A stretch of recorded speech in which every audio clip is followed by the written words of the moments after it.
Oi, gente, tudo bem? Como eu prometi pra vocês, a gente vai fazer nossa revisão aqui, tá bom?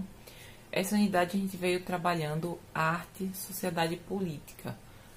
Temas parece controverso, mas na verdade a gente vai falar sobre as mudanças sociais que fizeram com que a arte acompanhasse essas mudanças sociais, certo? Primeira coisa que a gente vai falar é entender o que é teatro naturalista, certo? Entender como ele se difunde, tá? A gente sabe que existem outras possibilidades de teatro, a gente já viu, certo? Através do teatro religioso, através do teatro grego. Mas, a partir do desenvolvimento do drama, especificamente, o teatro naturalista, que nada mais é do que a representação da vida como ela existe no mundo, certo? Ele passa a ganhar notoriedade e ser uma forma hegemônica de fazer teatro. Não à toa, filmes, séries, peças de teatro, tudo que a gente entende como uma expressão teatral, né, como um elemento, quando a gente tem um elemento teatral, ele tem essa característica do teatro naturalista. Então a gente trabalha em cima de fatos concretos, a maneira como as pessoas interpretam, parece que elas existem, certo? Então é natural, a gente consegue se identificar com essa postura que o personagem tem, certo? O drama a gente sabe que surge lá na Grécia, se difunde ao longo do tempo e vai se tornar uma forma muito hegemônica de fazer teatro, e ele vai estar dentro de outras manifestações artísticas, de outras características teatrais marcantes, de outros estilos até, porque o drama ele é a base da manifestação teatral, certo? E aí a gente começa falando, tá, sobre como lá no século XIX, final do século XVIII, início do século XIX, a forma como as pessoas veem o mundo, ela vai mudando. Então, o teatro, ele acompanha essa maneira que as pessoas mudam ao ver o mundo, tá? Então, o que acontece? Aqui a gente já tem uma certa notoriedade do drama burguês e a gente tem algumas características para falar, certo? O drama burguês, ele vai falar de uma forma individualizada, certo? Ele vai tratar o indivíduo de uma maneira como se ele fosse o centro de tudo. Então a gente vai pensar, quando a gente assiste o drama burguês, se aquele indivíduo vai tomar determinada decisão, tá? Então ele é um teatro, que é um gênero teatral, que é bem individualista, tá? Onde ele vai tratar sobre temas frívolos, cotidianos, onde questões passionais, certo? E isso vai acontecer através da ascensão da burguesia. A gente vai entrar em detalhes, né? Então, nesse período existe o desenvolvimento do capitalismo, né? Que é um modelo econômico e social, tá? E esse modelo econômico faz com que haja uma estratificação. O que é isso, professora? Faz com que haja um aumento de grupos específicos socialmente. Então, pessoas que antes trabalhavam, lidavam com a terra, acabam migrando para as cidades e acabam tendo uma difusão de grupos. Então, nós temos grupos que são proletários, pessoas que são extremamente empobrecidas, grupos que têm um poder aquisitivo um pouco melhor, a ascensão da burguesia, né? Ou seja, esse grupo que pode investir financeiramente e ascender socialmente. Então, existe essa possibilidade agora, né, a partir desse momento. E existem as pessoas, né, o monopólio das pessoas que são mais ricas. E aí essa estratificação faz com que essa ascensão da burguesia tenha uma demanda cultural também. É nessa demanda cultural que o drama burguês ele entra, certo? Uma coisa importante que é da parte técnica, que faz com que o drama burguês ele se torne algo dentro do teatro naturalista muito popularizado, é que eles, por exemplo, utilizam a perspectiva, né, como uma forma de criar um cenário suntuoso, grandioso, certo? O cenário sempre do drama burguês é uma reprodução do cenário como se fosse um local que existe de fato. Então, é um cômodo, é uma casa, é um salão de baile, tá? E isso é muito importante para a gente entender esse gênero teatral, porque gêneros teatrais que surgiram posteriormente, eles já perdem essa característica, a gente vai falar logo mais. E aí o que acontece? O drama burguês ele se torna uma forma muito grande, muito importante de fazer teatro. A gente vai ter, por exemplo, um dos pais do drama burguês, né, do drama do século XIX, que é o Eugène Diderot. O Diderot ele já vai trazer várias peças, como o pai de família, né, De Père de Famille, que é uma peça que é muito famosa, que ela vai ter um destaque muito grande e vai ter esse destaque inclusive em locais como o Brasil.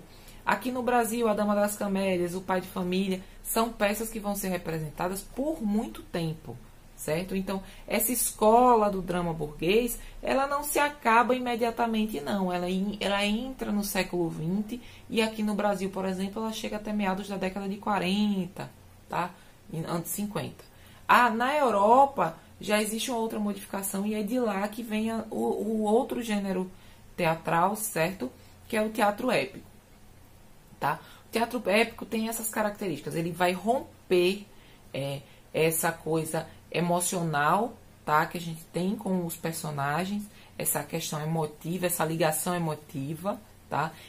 O teatro épico vai tratar cada personagem como um ser político, tá? Como um ser que é importante e necessário que esteja ali, tá?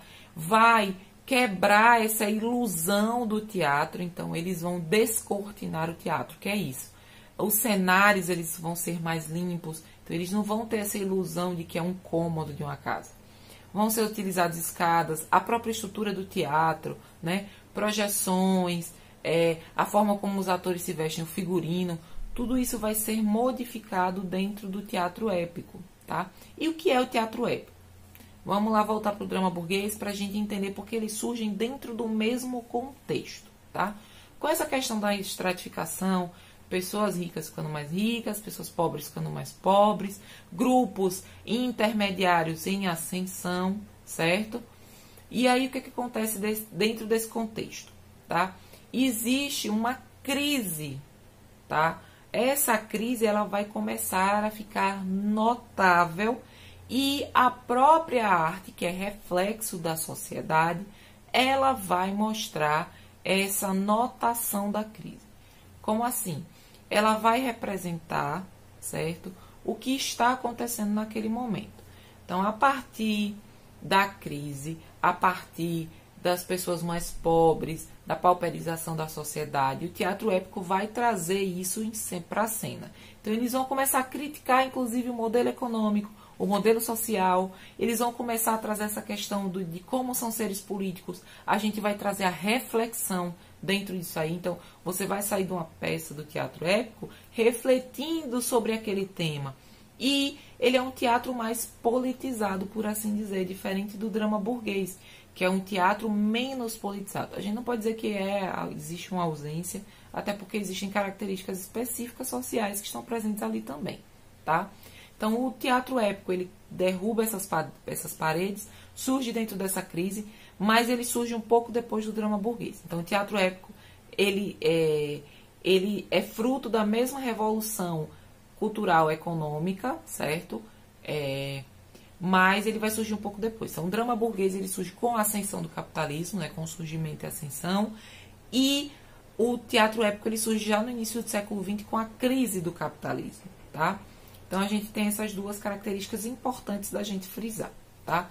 O teatro épico, ele vai se difundir, certo? Aqui no Brasil, por exemplo, de diversas maneiras. Então, a gente tem óperas, a gente vai ter alguns grupos de teatro que vão utilizar outras características que eles já trazem de fora do país. Então, o personagem, né, ele pode ser representado por diversos atores numa mesma peça, tá? Ele tem essa questão de que as pessoas elas usam uma vestimenta única e elas podem revezar na representação dos personagens. E apesar de parecer muito confuso, não é.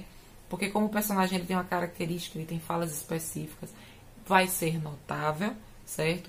E isso vai gerar uma certa revolução dentro do ambiente do espaço teatral. Mas ele só vai se fixar mesmo aqui no Brasil, por exemplo, a partir da década de 50, que ele vai ganhar notoriedade com grupos teatrais como o Teatro Experimental do Negro, o Teatro Arena, certo?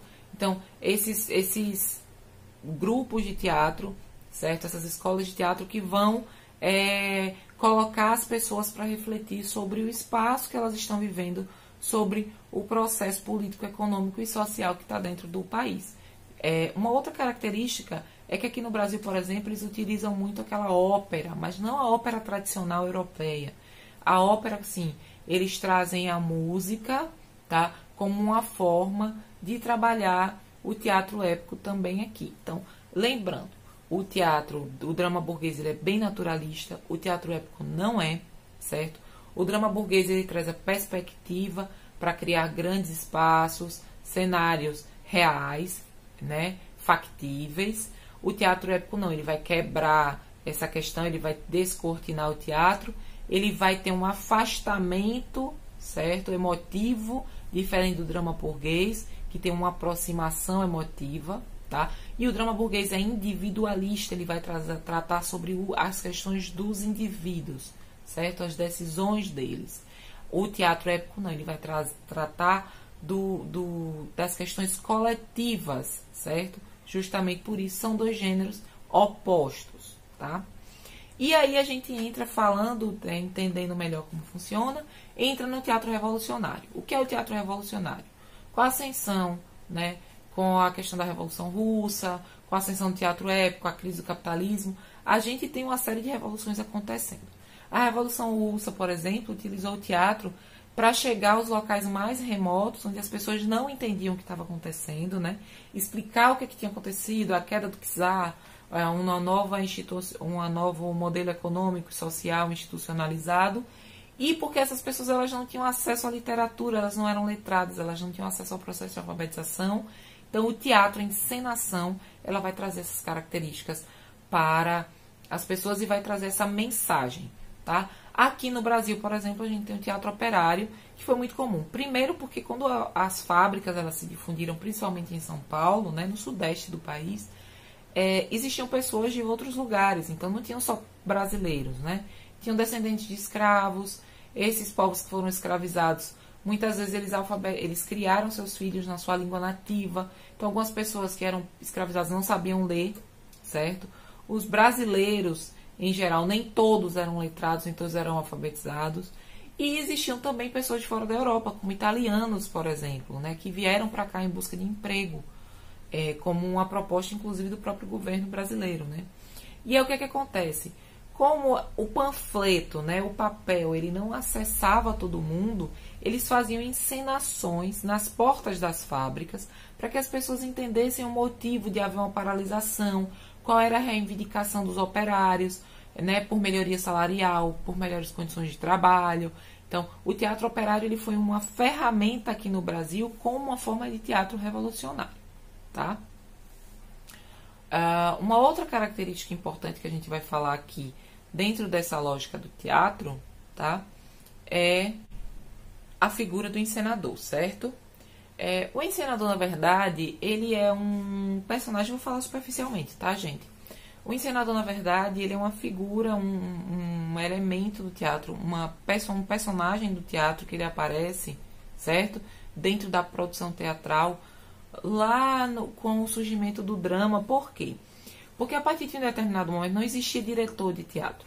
Existiam pessoas que auxiliavam, né, os próprios atores auxiliavam na montagem do teatro. A partir de um determinado momento, há a necessidade do surgimento de uma figura que auxiliasse nesse processo de montagem teatral.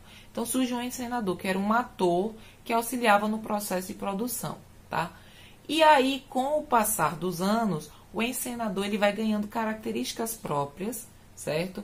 Específicas, que é de coordenação dos núcleos, de coordenação da produção teatral, até que ele se torna o diretor de teatro que a gente conhece hoje.